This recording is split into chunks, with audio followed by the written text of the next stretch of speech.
Hello, everybody. Tim Hughes here. I'm the CEO and co-founder of DLA Ignite. I'm here with Jim Kerr, and we're going to be talking about how to inspire leaders to change, something that I am really passionate about and something that I'm really interested in. Thank you so much for coming on and talking to us, Jim. Where can people find you? Tim, thanks so much for having me. Cheers to you and the team there at DLA Ignite. Ignite. Yes, I don't want to forget the Ignite part. Um, but yeah, they can find me on LinkedIn.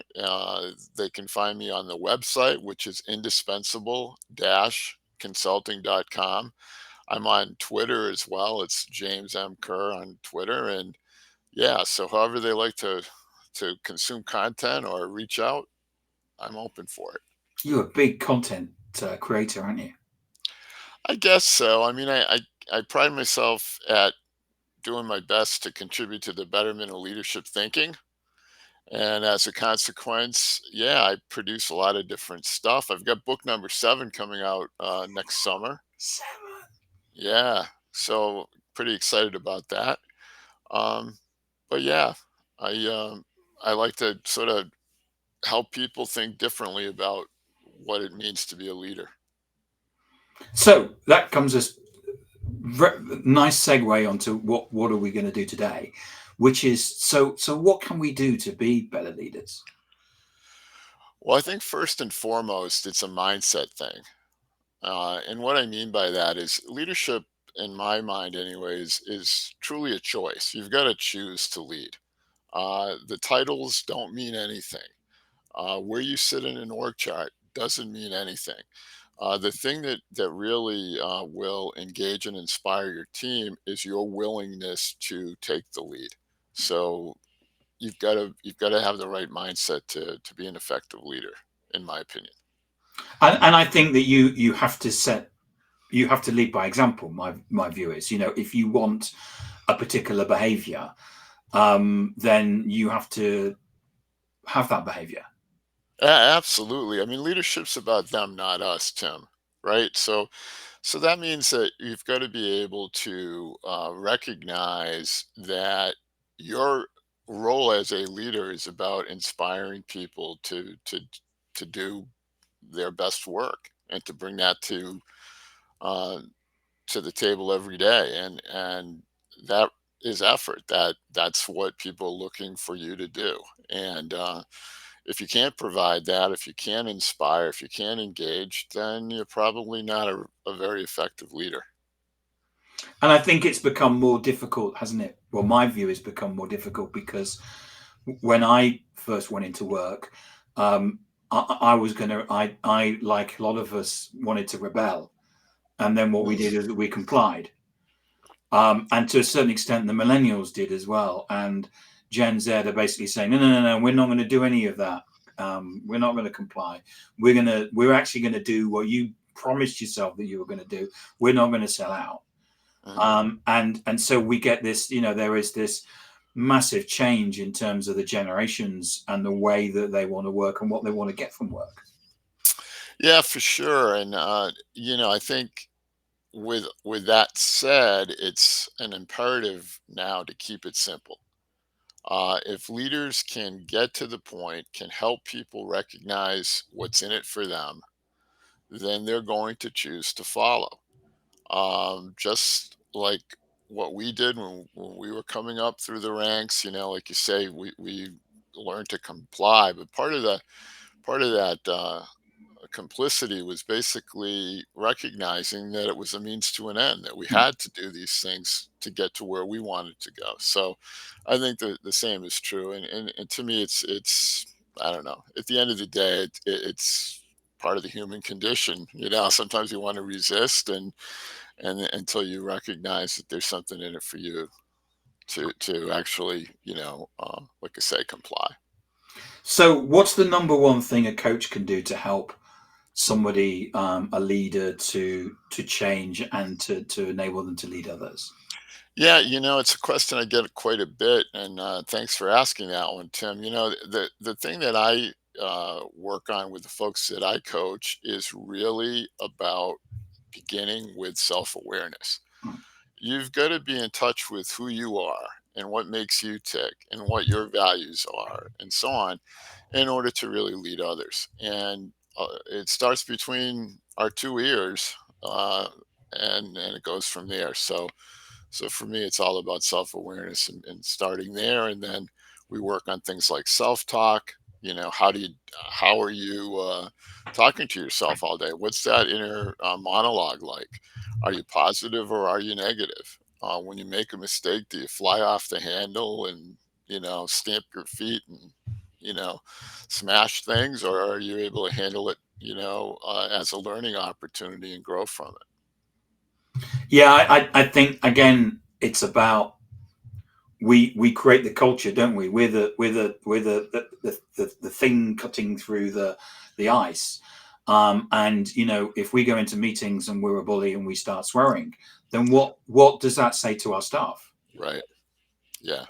No, we've got to set the example, like you mentioned earlier. It's imperative for us to lead the way, and that means setting that good example to be the kind of leader that you'd want to follow, to provide people with the guidance and support that they need to do their best. And sometimes you've got to forgive yourself when someone lets you down. It's just it just means that you thought they were somebody else. Well, it happens. People get sick. People Yeah, leave. All of these things happen. And it's actually part of life, isn't it? It's actually part of leadership. yeah, for sure. I mean, we've got to be able to guide and navigate through all the storms, and being sort of centered to being aware of how you're operating and how you're thinking is critical to being able to give your people what they need to lead. Just so you know, we've had a comment from Jordan Thomas. He says he loves your content. Oh, thank you, Jordan. So kind. Thanks. And so as a leader, if I can become self-aware, what can I do in a way to kind of baseline where I am? Because if I'm here and I want to go to here, I don't know Mm. what the definition of that is. Is there a way that I can kind of baseline where I am? Yeah, there's a couple of different things that I use in my leadership work. One part is again on the self sort of awareness side. It's a self assessment where you're assessing, how you're operating as a leader, and then on the other side, from the outside looking in, we do 360 work. And we talk to the people that you're leading, the people that you work for, the people you work with, your colleagues, and solicit input and feedback from them so that we get a fuller picture of what our starting point is. And then once we've got that baseline, once we've done that self assessment and received some feedback, we can start to determine what we want to actually change. What are the things we want to do to, as you say, to move from here to there, right? So we can define there, and then we're going to have to determine what steps are necessary to get there.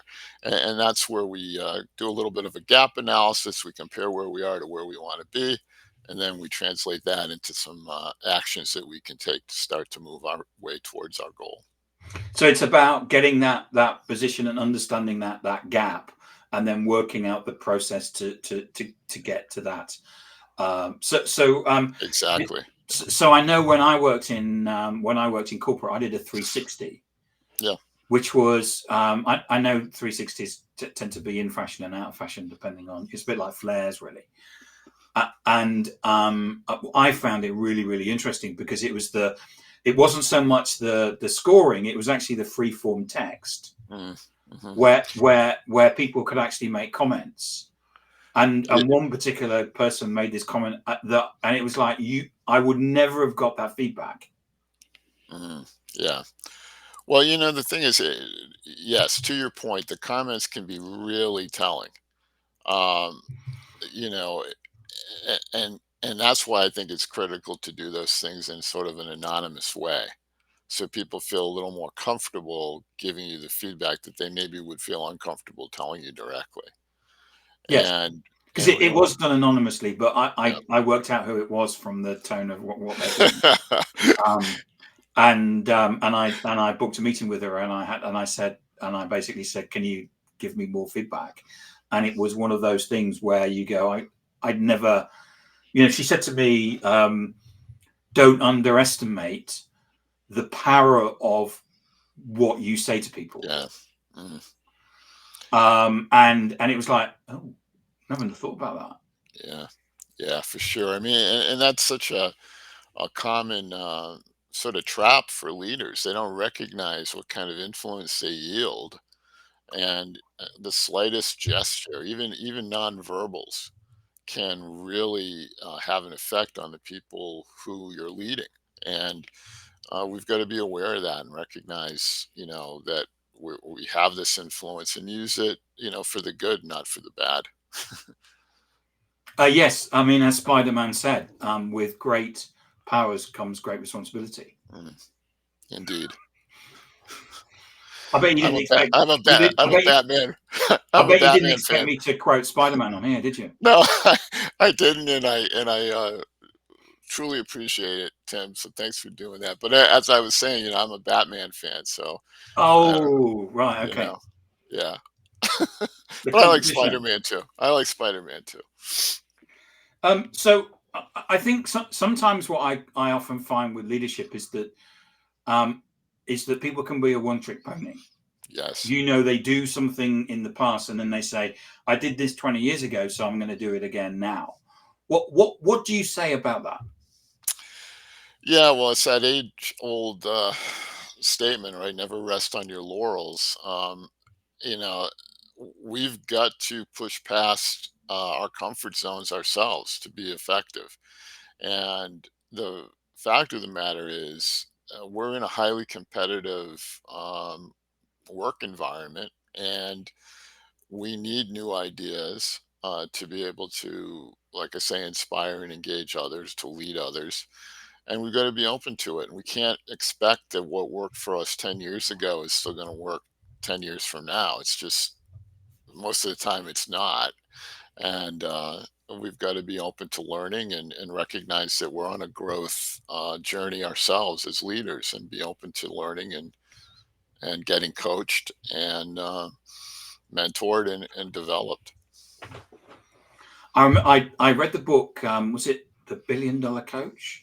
Mm, Which was where there was a particular coach who died, and they took all the various notes.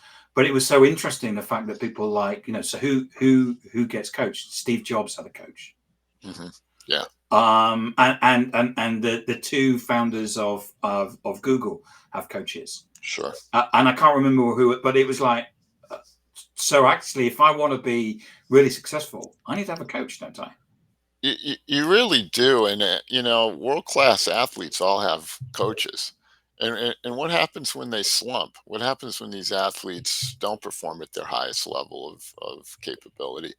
What do? They go to a coach who works with them, typically breaking everything all the way back down to the fundamentals, and then building it back up to world class stature. So that's what it takes to be able to perform at a high level. And certainly, why wouldn't we want to be coaching leaders to be exceptional, by providing them with the right kind of leadership coaching and instruction?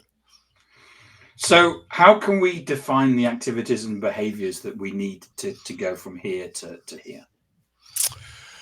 Well, again, everything's situational and personal. So, you may need to be a better, I don't know, active listener, and I may need to be someone that handles stress better. Who knows? There's different things. I think I need to get some CDs behind me, Jim. I don't know what to do. Well, that is cheaper than therapy, I will tell you, Tim. So yeah, that's why that's back there. You can see I could use a lot of therapy, so I listen to music instead. Um, but all joking aside, I think it's a personal kind of thing that needs to be developed. So when we're working with someone and coaching them up, we're determining what they need, And then we're verifying with them, are you ready to change this about yourself? And because I can't change you, only you can change you. So I've got to make sure that we have sort of a mutual agreement that we're going to work on this. And if you don't want to, if you're not ready, or you think something else is more important to work on first, then we'll do that. You know, you're going to kind of lead the procession. And then once that's determined, then I'll bring in content, and that's one of the reasons why I produce so much. I can use a lot of stuff I've written or recorded, video and stuff as fodder for a conversation, and then work with that individual to sort of hone those skills or whatever that they're working on.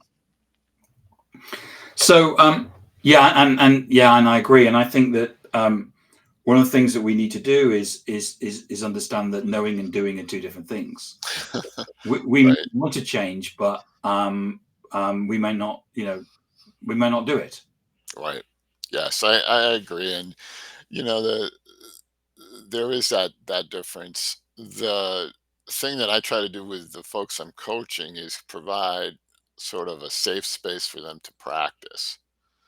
And then I also encourage them to use the workplace as a practice field, quote unquote. Try this technique. Let's see if it works for you. And let's talk next week and let me know how it worked. And then based on their experience, we may adjust it a little bit or come up with a different idea. So it is sort of an iterative back and forth kind of collaboration, if you will, that I try to establish with the folks that I'm working with to help them just be the best they can be. And is that part of that is actually having a sounding board that is not somebody who's within the company who's probably going to go and Right. tell teacher about you. Absolutely. Yeah. I like to think of it as, we're in a partnership and we're working together. We're in it together.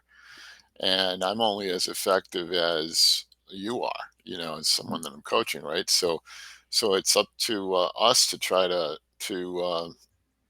have these breakthroughs together, and I'm trying to facilitate that through the coaching experience, and things like trust and all that have to be established really early on, and certainly I can't be reporting back to somebody else about what's going on in our coaching sessions. There's uh, a privacy there that needs to be Yeah, respected. yeah. I'm currently reading a manual about coaching, and I think the first 6 chapters are all about the coach's code Hmm. around not telling people and making sure that Right. things are confidential. Yeah, have to be. Yeah, absolutely. So, what about different leadership styles? Well, the thing with leadership styles, a lot of people like to think that the one thing that they do well should be applied in all situations, and that doesn't work. I think a leader has to read the situation and recognize what style to bring to be effective. So let me give you an example. There may be a place where you're going to start a new project and you're trying to get people revved up and excited about working on this project, and you may be using sort of some selling skills or vision skills, right? And you're articulating what this thing's all about and why it's important and so on. So that's a great skill to have. But if you're working with a team who's lost and floundering, you can do all the selling you want. It's not going to help that team get past where they are. So I've got to change my style. Now I may need to be more directive. Now I may need to say, you do this, I'll do that, someone else does the other thing, and get them through that uh, breaking point that they're on, so that they can be productive. So choosing the style is really important. Things like delegation is another one. A lot of people feel like, well, I'm a great leader because I delegate, and sometimes they delegate to people who aren't prepared to be delegated to, right? Who It's sort of like giving your kid the keys to the car and he or she's only 10 years old. They don't know how to drive a car, right? But you say, well, I'm empowering you. Here's the keys. Go ahead. Well, what's going to happen? They're going to crash Yeah. the car, right? So again, it's knowing when to use the style, and that comes with experience and practice. Rob Longley agrees with you. He says coaching is definitely a partnership. Yeah, Rob, thanks for that endorsement. Yeah, for sure. We're in it together. Simple as that. So, Jim, behind you on your left, I think it is a book. Mm. Is that your book, That or it is that is. I your mean, sixth book or something? yeah, this is book number 6. It's Yeah. indispensable. Yeah. Um, it's Hold it real. up a bit. Okay. Yeah. They're gonna. Thanks for the plug. It's a selfish plug, Tim, but I And appreciate and that. and wh- and wh- if I wanted to buy it, where would I go? You can get it at Amazon or any place you get books. Okay. Came out a couple years ago. Like I said, I'm in the midst of writing book number 7, which will come out next summer. And in fact, I am using Routledge, a nice UK publisher from, I guess they began way back in the late 1800s. So it's really nice to be on their label, and that like I say, that'll be coming out next summer. Just finishing it now. Excellent. And where can we find you and find your amazing content? Because you run a fantastic podcast, don't you? You get some really interesting people to interview. Yeah, Tim, you were a guest, and I really appreciate it. We really got after social selling, and that was a great episode. But yeah, I'm heading towards the 50th episode. I'll be Wow. at 50, yeah, the end of the year here. Got a couple more to go. It's called The Indispensable Conversation, and you can find that just about anywhere you get your podcasts: Apple, Google, Spotify, wherever. And I can find you on LinkedIn, or your website is Yeah, thanks again. It's indispensable-consulting.com. excellent. Jim, thank you so much for coming on and sharing us your CDs. I mean, your Next time, Tim. I'm joking. As you know, I'm a big collector of CDs Sure. and music, and it's as you can see from it's a bit older than the CD. That it doesn't play them. Yeah, no, I see that, and I admired it the very first time I saw it too. So good to you. Thank you. And Tim, thanks so much You're for welcome. You're for welcome. having me on. I appreciate You're this. welcome, and thank you so much, Jim, for coming on and sharing that. It's we all I'm the first one that needs to increase or do something with my leadership skills, and I need to do that every day. I know that. Yeah, no, it's a journey, my man. Yeah. Thanks so much, Jim. Thank you.